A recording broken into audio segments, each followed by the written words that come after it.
Bom dia. Que a paz de nosso Senhor Jesus Cristo visite a sua casa nesta manhã, alcance a sua família e envolva cada canto deste lugar onde você está. Neste dia 9 de julho de 2026, iniciamos mais uma caminhada diante da presença de Deus.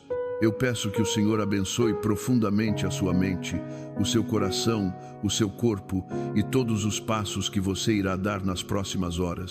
Que esta oração encontre você exatamente onde está, não apenas fisicamente, mas no lugar mais profundo e escondido da sua alma. Talvez você tenha acordado hoje com um aperto no peito que mal consegue explicar.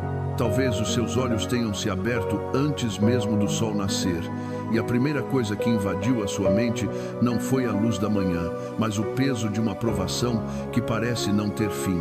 Existe uma angústia silenciosa que costuma nos visitar quando estamos atravessando o deserto.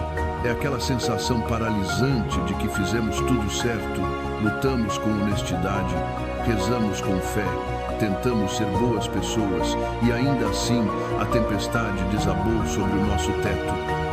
Por que as coisas dão errado quando o nosso coração está cheio de boas intenções?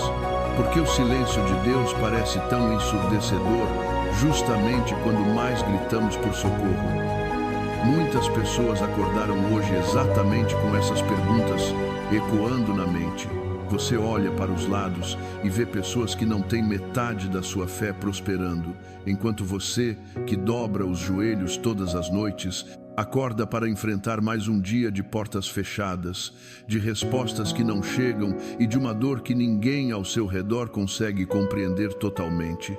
Essa é uma das fases mais solitárias da vida humana. Você continua sorrindo, continua preparando o café da manhã para a sua família, continua pegando o ônibus ou dirigindo para o trabalho.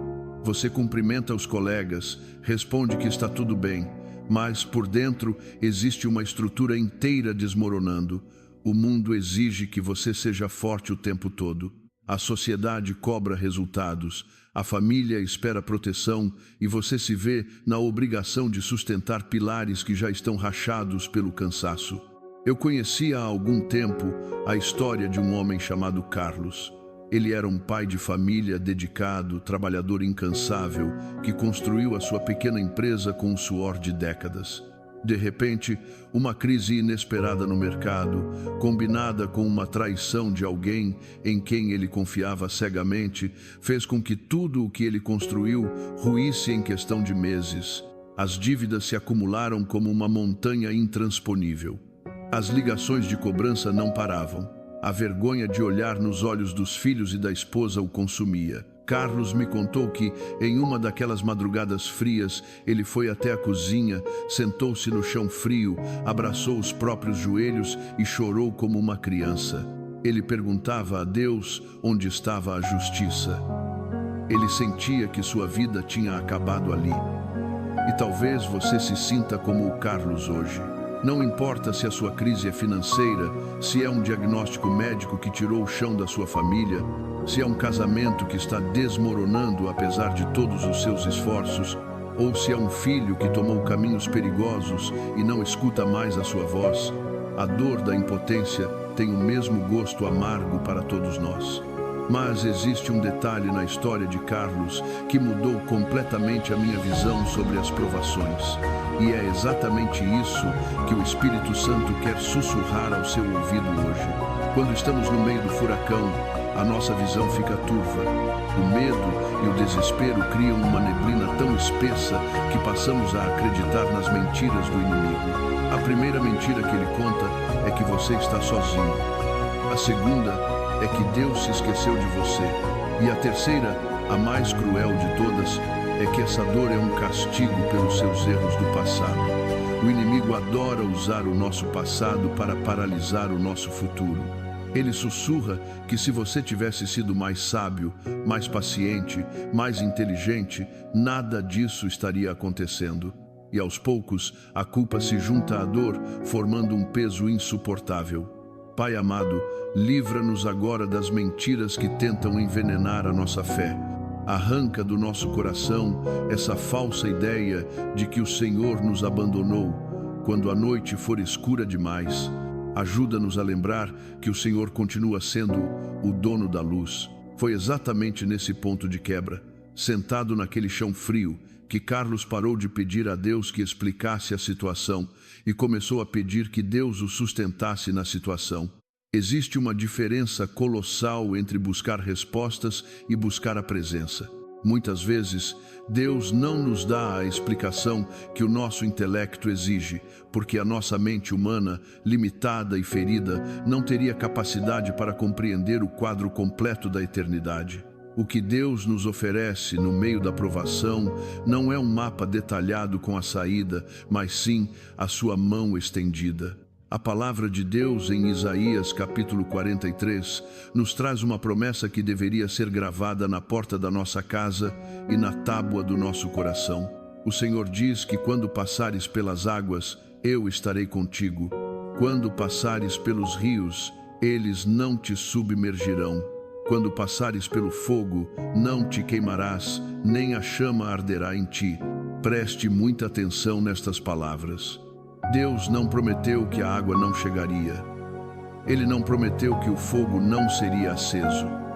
Ele não prometeu uma vida isenta de sofrimentos. O que ele garantiu foi a sua companhia inabalável. O milagre não é a ausência da prova. O milagre é a sua sobrevivência dentro dela. Se você está respirando hoje, se você conseguiu abrir os olhos nesta manhã de 9 de julho, é porque as águas que tentaram te afogar não foram maiores do que a mão de Deus que te segurou. É porque o fogo das decepções e das perdas não teve autoridade para consumir a sua vida. Você é um sobrevivente da misericórdia de Deus.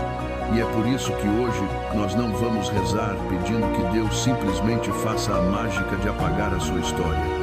Nós vamos rezar para que o Senhor transforme essa prova no maior testemunho da sua vida, porque foi isso que aconteceu com Carlos. Quando ele entregou o controle, quando ele admitiu a sua fraqueza total diante de Deus, portas que ele nem sabia que existiam começaram a se abrir. Não foi do dia para a noite, não foi como nos filmes. Foi um processo doloroso, tijolo por tijolo, lágrima por lágrima.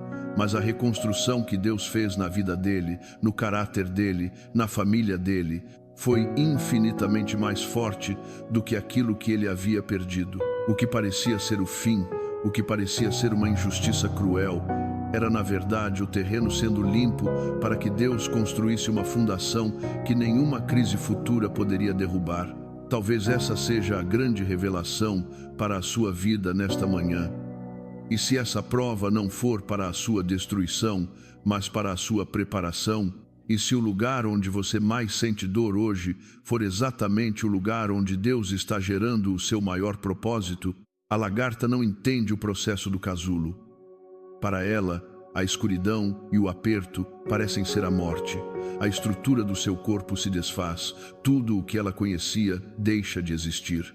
Mas não é um túmulo, é um ventre. Deus está forjando asas na escuridão. E talvez você esteja hoje nesse casulo. Você sente que está perdendo a sua identidade, o seu controle, as suas forças. Tudo está escuro e apertado.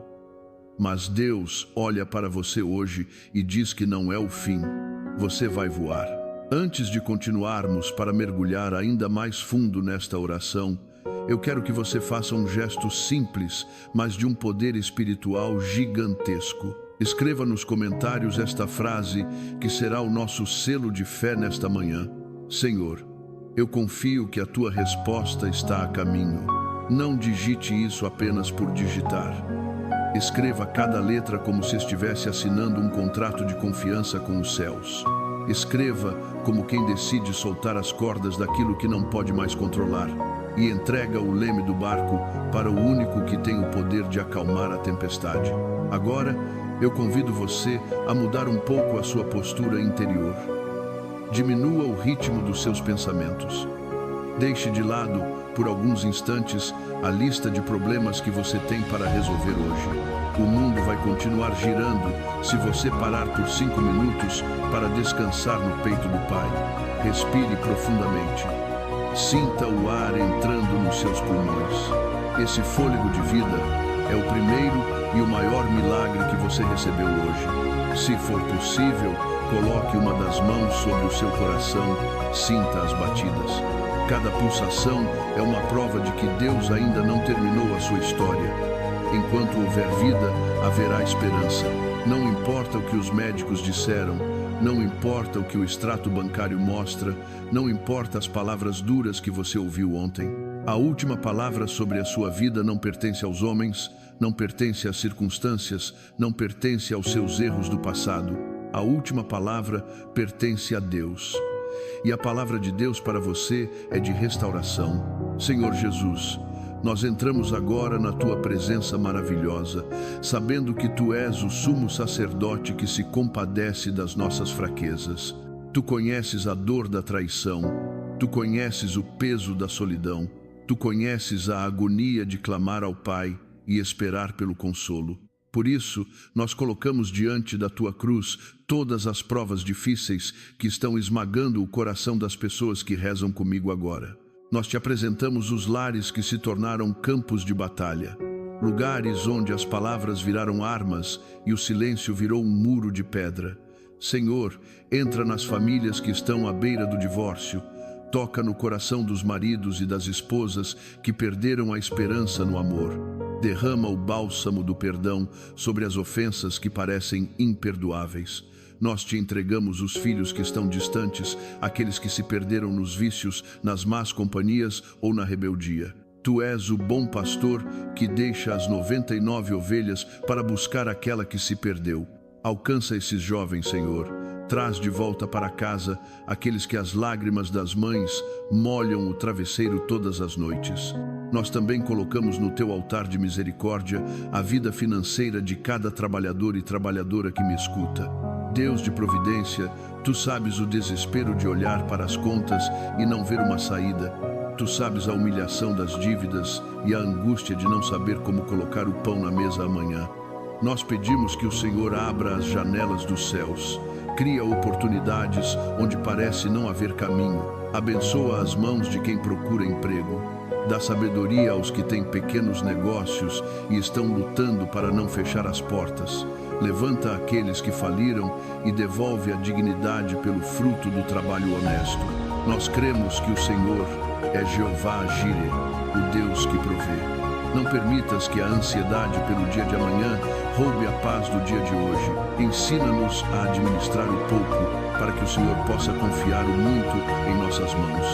E de um modo muito especial, Senhor, nós clamamos pela saúde física e mental dos Teus filhos. Visita agora os leitos de hospital. Visita os quartos onde pessoas estão lutando contra a depressão, contra a ansiedade crônica, contra a vontade de desistir da própria vida. Toca com a Tua mão chagada e gloriosa onde existe tumor, onde existe infecção, onde existe dor crônica. Nós sabemos que Tu és o médico dos médicos. Mas também te pedimos, Senhor, cura as enfermidades da alma, cura a amargura, cura o ressentimento, cura a culpa que corrói por dentro, arranca as raízes de rejeição que foram plantadas na infância, liberta aqueles que estão aprisionados nas memórias traumáticas do passado, que a Tua luz dissipe toda a sombra de morte, que a alegria da salvação seja restituída. Enquanto permanecemos nesta atmosfera de oração e cura, perceba que a sua respiração já está mais calma. A presença de Deus tem essa característica inconfundível. Ela traz uma paz que excede todo o entendimento humano. As circunstâncias ao seu redor podem não ter mudado magicamente nos últimos minutos. A dívida ainda existe, o diagnóstico ainda está no papel, o conflito familiar ainda precisa ser resolvido, mas algo fundamental mudou dentro de você. A perspectiva mudou.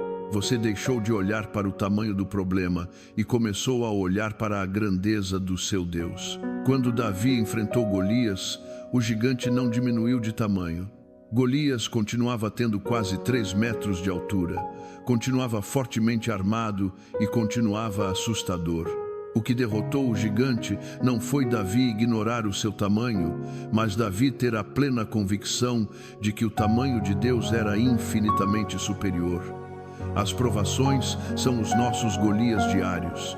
Eles gritam, eles ameaçam, Eles tentam nos paralisar pelo medo. Mas hoje você pega as pedras lisas da fé, da esperança, da confiança, da oração e da adoração. Com essas armas, nenhum gigante permanecerá de pé na sua vida. E é por isso que agora nós vamos erguer a nossa voz espiritual. Nós vamos usar a autoridade que o próprio Cristo nos deu. A palavra diz que a vida e a morte estão no poder da língua. Durante muito tempo você tem declarado a sua derrota. Você tem repetido que não aguenta mais, que nada dá certo, que a sua vida é um fracasso. Hoje nós vamos mudar esse vocabulário. Onde havia murmuração, haverá declaração de vitória. Prepare o seu coração e repita comigo, em espírito e em verdade. Em nome de Jesus, eu declaro que esta provação não é o meu fim, mas o começo de um novo tempo. Em nome de Jesus, eu declaro a cura sobre o meu corpo e sobre a minha mente. Em nome de Jesus, eu declaro que as portas que o inimigo trancou serão escancaradas pela providência divina. Em nome de Jesus, eu declaro a libertação da minha família de todo o laço de destruição. Em nome de Jesus, eu declaro que a paz reinará dentro da minha casa. Em nome de Jesus, eu declaro sabedoria para todas as minhas decisões financeiras. Em nome de Jesus, eu declaro que não serei escravo do medo, nem da ansiedade, nem da depressão. Em nome de Jesus, eu declaro que Deus está no controle absoluto da minha história e que todas as coisas, absolutamente todas as coisas, cooperam para o meu bem. Sinta o peso dessas palavras. Sinta como as correntes invisíveis começam a se romper quando você posiciona a sua fé no lugar correto. O mundo espiritual obedece à autoridade do nome de Jesus. Não há tempestade que não se curve, não há deserto que não termine, não há noite que possa impedir o nascimento de um novo amanhecer. Você é precioso demais para Deus. Ele teceu cada célula do seu corpo no ventre da sua mãe. Ele contou cada fio de cabelo da sua cabeça. Você acha mesmo que um Deus com esse nível de cuidado e intimidade deixaria você afundar justamente agora? Não, 1000 vezes não. Ele permitiu a prova, mas ele já preparou a resposta. E a resposta chegará no tempo exato, nem 1 minuto antes, nem 1 minuto depois. O tempo de Deus, o Kairos, não se mede pelos relógios dos homens. A pressa é inimiga da fé. Descanse na certeza de que aquele que começou a boa obra na sua vida é fiel para completar lá até o dia de Cristo Jesus.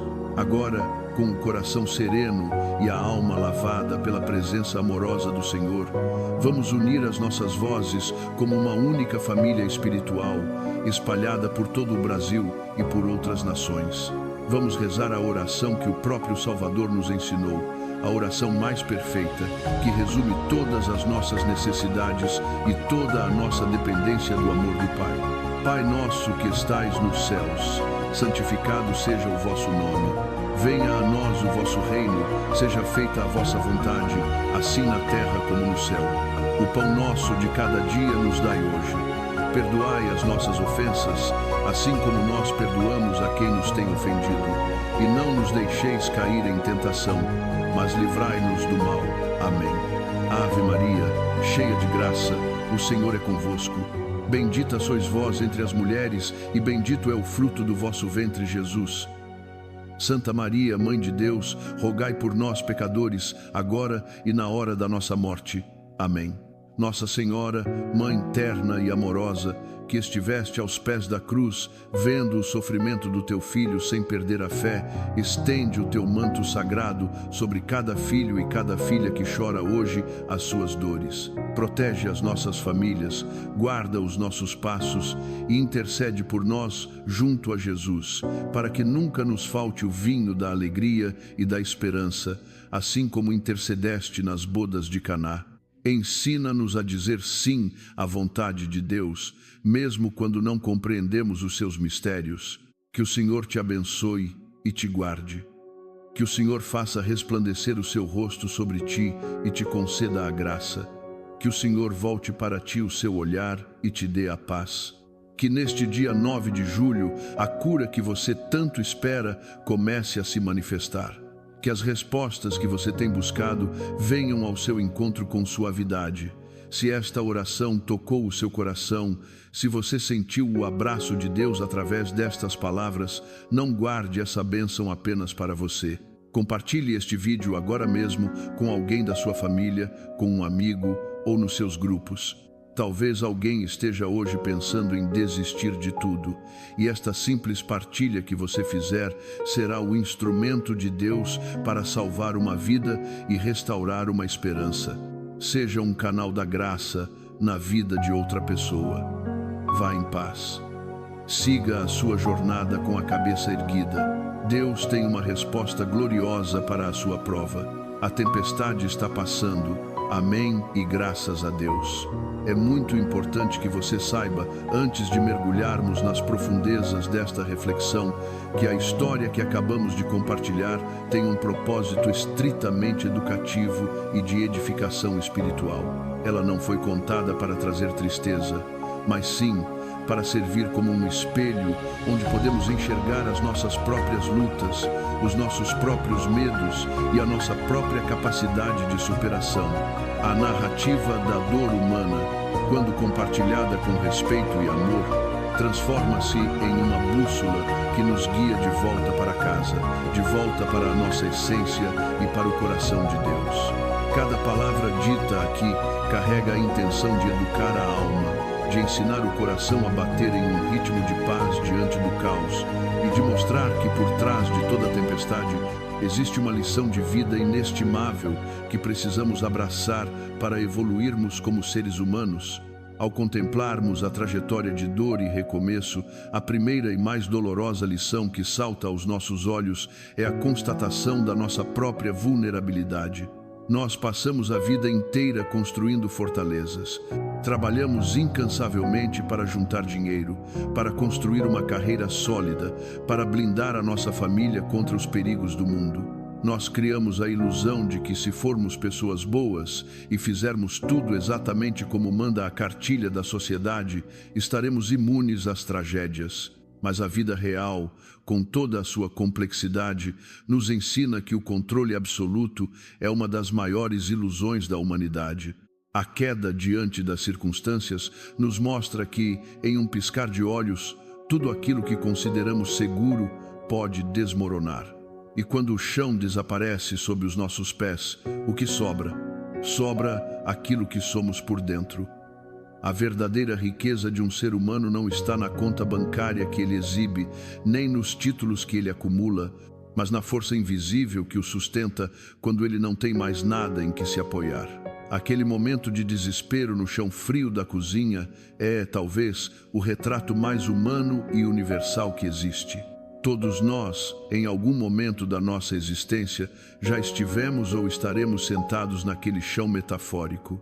É o lugar da nossa impotência absoluta. A sociedade moderna nos ensina a esconder esse chão frio. Somos constantemente bombardeados por uma cultura de positividade tóxica, onde parece proibido estar triste, onde o fracasso é visto como uma falha de caráter e onde o choro é sinal de fraqueza. Mas a grande lição humanística que tiramos daqui é exatamente o oposto. O choro não é fraqueza. O choro é o esvaziamento necessário da alma. Chorar abraçado aos próprios joelhos não é ser derrotado, é ser limpo pelo próprio Espírito de Deus. É se despedir da arrogância de achar que podemos resolver tudo sozinhos. E é exatamente isso que precisamos aplicar nas nossas vidas hoje. Você não precisa ser a rocha inabalável o tempo todo. Você tem o direito de se sentir cansado. Você tem o direito de não ter as respostas. Permitir-se desabar diante de Deus, longe dos olhares críticos do mundo, é o primeiro passo para a verdadeira cura emocional e espiritual. O reconhecimento da nossa fragilidade é a porta de entrada para a ação da graça divina. Quando estamos imersos no vale da provação, a nossa mente humana, que é naturalmente lógica e racional, entra em um estado de busca frenética por respostas. Nós olhamos para os céus e perguntamos incessantemente o porquê. Por que eu? Por que agora? Por que tamanha injustiça? Nós queremos um relatório detalhado das razões pelas quais o sofrimento bateu à nossa porta. Mas a lição profunda que aprendemos com esta vivência é que, muitas vezes, as explicações não curam a dor. Se Deus descesse do céu agora mesmo e te explicasse, com todos os detalhes lógicos e teológicos, o motivo da sua atual dificuldade, isso não aliviaria o aperto no seu peito. A razão não tem o poder de consolar o coração. O que precisamos internalizar com urgência é que, no meio da tempestade, nós não precisamos de um mapa com explicações, nós precisamos de uma âncora. Nós precisamos mudar a nossa pergunta. Em vez de perguntar por que isso está acontecendo comigo, a alma sábia aprende a perguntar para que isso está acontecendo. E mais profundo ainda, Senhor, quem Tu és no meio disso tudo? A troca da busca por respostas pela busca da presença transforma completamente a maneira como atravessamos a noite escura da alma. Aplique isso hoje mesmo na sua rotina. Quando a ansiedade bater, querendo saber o futuro, silencie a mente e busque apenas sentir a presença do Criador no agora. A presença é o único antídoto real contra o desespero. Outra pérola de sabedoria que essa narrativa nos oferece é a compreensão do tempo e dos processos de Deus. Nós vivemos na era do imediatismo e tudo está a um clique de distância. Nós temos comida instantânea, comunicação instantânea, crédito instantâneo e, erroneamente, passamos a desejar curas e soluções instantâneas. Queremos que os céus ajam como um aplicativo de entregas que resolve o nosso problema em questão de minutos. Mas a reconstrução da vida e do caráter de um ser humano não funciona na velocidade da internet.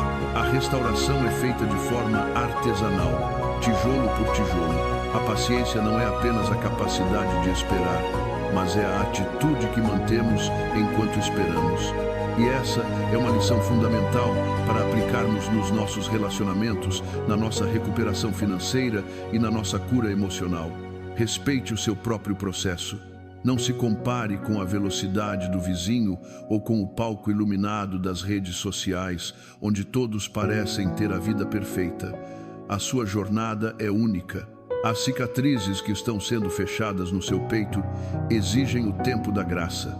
Quando você tenta apressar um processo espiritual, você corre o risco de abortar o propósito. Aceite que alguns dias serão apenas sobre sobreviver. Em alguns dias, a sua maior vitória será simplesmente não ter desistido, e isso já é grandioso aos olhos do Pai Celestial.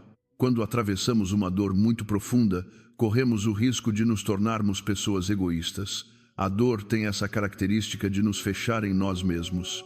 Nós passamos a achar que ninguém sofre mais do que nós, que a nossa cruz é a mais pesada de todas. Mas a sabedoria divina, espelhada nas provações, nos convida a usar a nossa cicatriz como uma ponte e não como um muro. A lição de empatia aqui é transformadora. O que você está vivendo hoje, por mais doloroso que seja, está forjando em você um coração capaz de compreender a dor do outro. No futuro, quando essa tempestade passar, porque ela vai passar, você será o ombro amigo de alguém que está entrando no mesmo deserto.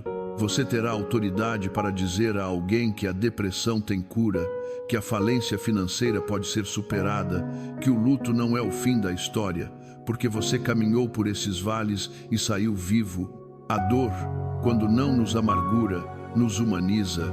Aplique isso ao olhar para as pessoas ao seu redor hoje. Aquele colega de trabalho que é ríspido, aquela pessoa na fila do supermercado que parece impaciente, aquele familiar que se afastou. Cada um deles está travando uma batalha silenciosa que você desconhece. A nossa dor nos ensina a julgar menos e a acolher mais. Essa é a verdadeira evolução espiritual. O sofrimento deve nos tornar mais dóceis, mais amorosos e mais compreensivos com as falhas alheias. A perda material e a traição levantam uma questão crucial sobre onde estamos depositando o nosso valor. O mundo em que vivemos nos ensina a confundir o nosso patrimônio com o nosso valor pessoal. Nós reduzimos a existência humana a cifras bancárias e a conquistas visíveis. Quando perdemos o que temos, o desespero surge porque sentimos que perdemos o que somos. A lição libertadora aqui é a separação definitiva entre a sua identidade e a sua condição. A sua condição atual pode ser de dívida, de doença, de solidão ou de desemprego. Essa é a sua condição transitória, é o clima da estação atual da sua vida, mas a sua identidade é eterna e inalterável. A sua identidade é que você é um ser humano amado, digno e espiritual. Você não vale o que está escrito no seu contra-cheque. Você não vale o modelo do seu carro ou o endereço da sua casa. Se amanhã você perder tudo materialmente, a sua verdadeira essência permanece intacta. Internalizar essa verdade tira de nós o peso esmagador do fracasso social. Nós aprendemos a caminhar com a leveza de quem sabe que as coisas desta terra são passageiras, como uma neblina que logo se dissipa pelo vento da eternidade. Quando você entende isso, o medo de perder o que quer que seja desaparece, porque a sua maior riqueza, que é a paz interior e a sua integridade moral, ladrão nenhum pode roubar, crise nenhuma pode desvalorizar, traição nenhuma pode destruir. Eu olho para a trajetória do sofrimento humano e percebo que a dor é a professora mais severa, mas também a mais transformadora que jamais conheceremos. Na minha jornada como autor e mensageiro destas reflexões, aprendi que a vida não nos quebra para nos destruir, mas nos quebra para nos refazer em uma versão muito mais empática e verdadeira. Acredito profundamente que não existe noite escura que não carregue no seu ventre a semente de um amanhecer radiante. A grande tragédia da nossa geração não é a presença do sofrimento, mas a nossa insistência em fugir dele em vez de escutar o que ele tem a nos ensinar. Vejo que as pessoas mais belas, as almas mais brilhantes que já cruzaram o meu caminho, foram forjadas no fogo impiedoso das perdas e das decepções. O verdadeiro sucesso não está em nunca cair, mas em levantar com o coração livre de qualquer amargura ou desejo de vingança. A verdadeira espiritualidade se mede na forma como tratamos aqueles que não têm nada a nos oferecer, especialmente quando nós mesmos estamos sangrando por dentro. Convido você a olhar para as suas cicatrizes não como marcas de uma derrota, mas como medalhas de uma sobrevivência honrosa e sagrada. O mundo precisa desesperadamente de pessoas que tenham a coragem de ser vulneráveis, porque a perfeição afasta, mas a vulnerabilidade conecta e salva. Que a nossa dor nunca nos torne cruéis, mas que ela seja o adubo que faz nascer em nós a flor rara da compaixão humana. Para que tudo isso faça sentido no seu cotidiano, é preciso transformar o entendimento em ação prática. A espiritualidade que não desce da mente para as mãos é apenas uma filosofia vazia. Como aplicar essa sabedoria amanhã de manhã, quando o despertador tocar e os mesmos problemas continuarem lá? O primeiro passo prático é o exercício da aceitação. Não confunda a aceitação com conformismo.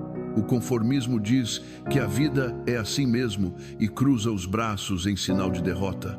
A aceitação, por outro lado, é um ato de suprema coragem que diz: eu reconheço a realidade que está diante de mim.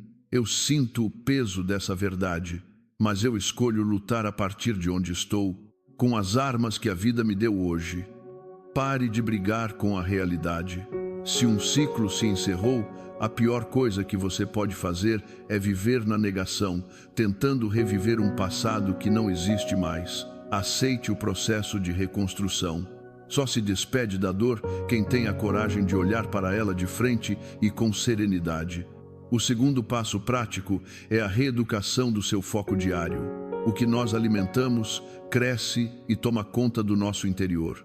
Se você passar o seu dia inteiro consumindo notícias trágicas, escutando pessoas murmuradoras e repassando na sua mente as conversas dolorosas que teve ontem, o gigante da ansiedade vai engolir a sua esperança antes mesmo da hora do almoço.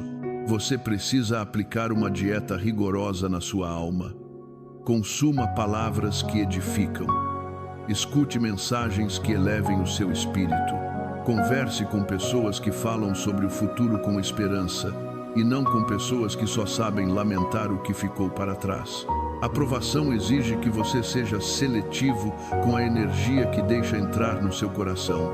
Se o arquiteto da vida está reconstruindo as paredes do seu castelo interior, você não pode permitir que pessoas amarguradas fiquem jogando entulho na sua obra. Feche os ouvidos para as vozes que dizem que é tarde demais para você recomeçar. A idade não é um limitador para a alma. O seu passado manchado não apaga o seu futuro. O seu cansaço físico não impede a manifestação de um milagre. O terceiro e último pilar de aplicação diária é o cultivo inegociável da gratidão em meio ao caos. É fácil ser grato quando a mesa está farta, quando os exames médicos dão negativo para qualquer doença e quando tudo corre conforme o planejado. Essa é a gratidão que depende de circunstâncias favoráveis. Mas a gratidão que transforma a essência humana é aquela que brota da escassez. É conseguir achar um motivo para agradecer, mesmo quando tudo parece estar saindo dos eixos. Tente este exercício hoje à noite, antes de adormecer. Passe 5 minutos apenas agradecendo. Agradeça pela água que lavou o seu cansaço. Agradeça pelo teto que protegeu a sua família das intempéries. Agradeça por ter pulmões que respiram sem o seu comando consciente. Agradeça pelo alimento simples que nutriu o seu corpo. Quando a nossa mente é forçada a procurar as bênçãos que não podem ser compradas, nós quebramos o ciclo paralisante da lamentação. A gratidão tem o poder terapêutico de mudar a frequência dos nossos pensamentos. Ela nos tira da posição de reféns do destino e nos coloca no colo macio da esperança. As lutas continuarão existindo, porque elas são o treino necessário para a alma, mas o seu coração caminhará blindado por uma alegria profunda que nenhuma crise passageira será capaz de roubar. Não desista da jornada, o seu amanhecer já está despontando no horizonte.